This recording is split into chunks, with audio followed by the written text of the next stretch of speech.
Hey everyone, and welcome to This Explainer. Today, we're diving straight into a genuine biological mystery, and honestly, it's one I can almost guarantee every single one of us has experienced. We're gonna uncover the actual science behind why that favorite bag of snacks sitting in your pantry always seems to just magically disappear on its own. Picture this. Have you ever opened a fresh bag of chips, fully intending to eat just a few? You know the drill. You negotiate with yourself. You say, okay, I'm just going to have a small handful, just a couple, to satisfy the craving. And then, boom. Suddenly, the entire bag is just empty. You look down at the bottom, and it's literally just crumbs. You probably don't even remember eating most of it. Now, it is so incredibly easy to blame yourself here, right? To think, man, I just have absolutely zero willpower.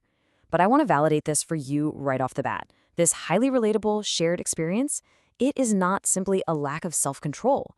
There is some serious heavy-hitting science at play here. Section 1, The Disappearing Chip Mystery, Understanding Ultra-Processed Foods. Now look, processing itself isn't the bad guy here. Freezing vegetables, making cheese, baking a nice loaf of whole grain bread, all of that is processing, and it's perfectly healthy for us. But ultra-processed foods, they're an entirely different beast. We're talking about complex industrial formulations. Think sugary breakfast cereals, packaged cakes, and snacks that are absolutely loaded with artificial flavors, emulsifiers, refined starches, and added sugars. These products are engineered in labs with ingredients you would literally never find in a standard home kitchen. Section 2, How Food Hacks Your Brain, The Role of Dopamine. So what's really happening here is a massive biological mismatch. Think back to 10,000 BC.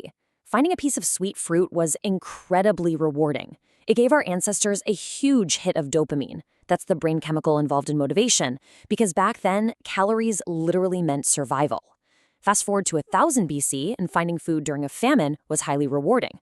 Your brain evolved to pay close attention to calorie-dense foods, just to keep you alive. But today, we have 24/7 snack availability. And that leads to a complete and utter dopamine overload.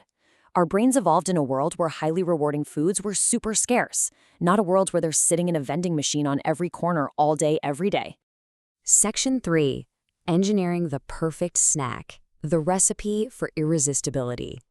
Believe it or not, there's actually an exact recipe of sensory inputs that make up the perfect snack. We are talking about the ultimate combo: sugar, salt, fat, crunch, creaminess, strong aromas, and bright colors. When you combine all these elements, they hit your taste buds instantly. They stimulate multiple senses all at once, creating an experience that completely commands your brain's absolute attention. It's like a fireworks show in your mouth.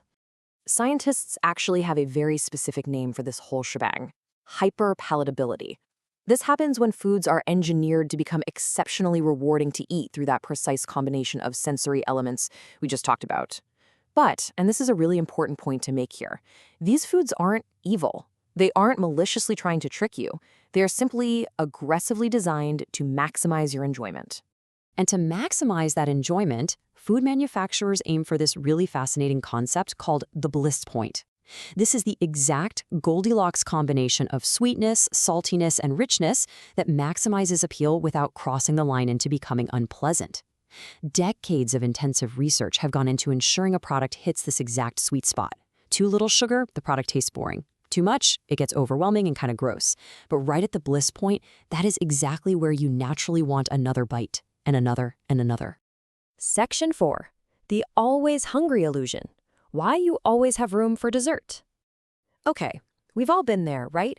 You lean back after a massive dinner, pat your stomach, and say, I am completely stuffed, couldn't eat another bite. But then, someone brings out a chocolate cake, and magically, you suddenly have room. Well, this happens because of something called sensory-specific satiation.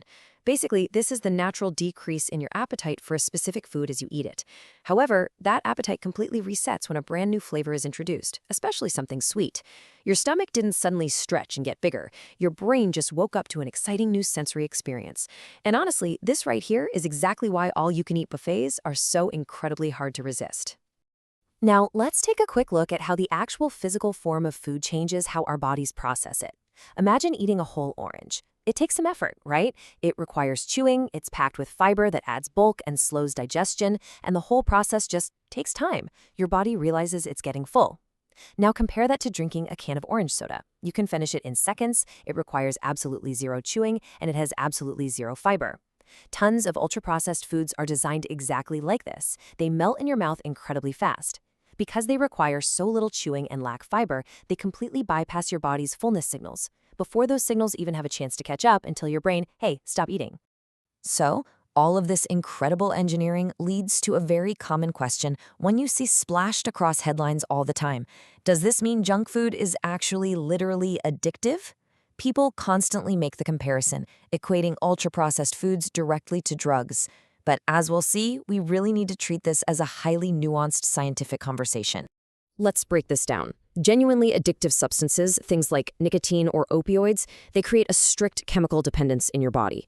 Ultra-processed foods, however, are a lot more complicated. While they definitely strongly activate the brain's reward system and can cause very intense cravings that are super hard to resist, scientists actually view food overconsumption as a complex mix of biology, psychology, and your environment. So they absolutely encourage overeating, for sure, but it's not considered a strict chemical addiction in the traditional sense of the word. Section 5. Knowledge is your best tool. Taking back control. So where do we go from here? Well, the absolute best place to start is our surroundings. Think about a kitchen with bowls of fresh fruit, nuts, and yogurt sitting out in the open versus a kitchen where there are cookies, chips, and sugary drinks sitting on every single surface. Our brains do not make decisions in a vacuum. They're constantly reacting to convenience and visibility. If it's right there in front of you, you're going to eat it because habits and visibility matter. So actively shaping your environment is vastly more effective than just trying to rely on sheer willpower alone. And hey, here is a really vital reminder. Health isn't about being perfect. Having a slice of birthday cake at a party or sharing a pizza with friends on a Friday night is absolutely not a failure. The goal of learning all this science isn't to start fearing your food, it's to understand it. As long as whole or minimally processed foods are forming the foundation of your everyday diet, there is always room for treats. I really want you to remember this quote. Ultra-processed foods aren't powerful because you're weak. They're powerful because they combine millions of years of human biology with decades of food science. I love this because it completely removes the stigma and the guilt. You aren't weak. The modern food environment is just giving your ancient brain exactly what it evolved to seek out. Once you understand that science, well, those sudden cravings just aren't so mysterious anymore. So, as we wrap up this explainer, I want to leave you with one final question to ponder. If you had to give up just one ultra-processed food for a month, what would be the absolute hardest to live without? Think about your own specific cravings in light of everything we've learned today, because at the end of the day, that knowledge is your most powerful tool. Thanks so much for learning with me today.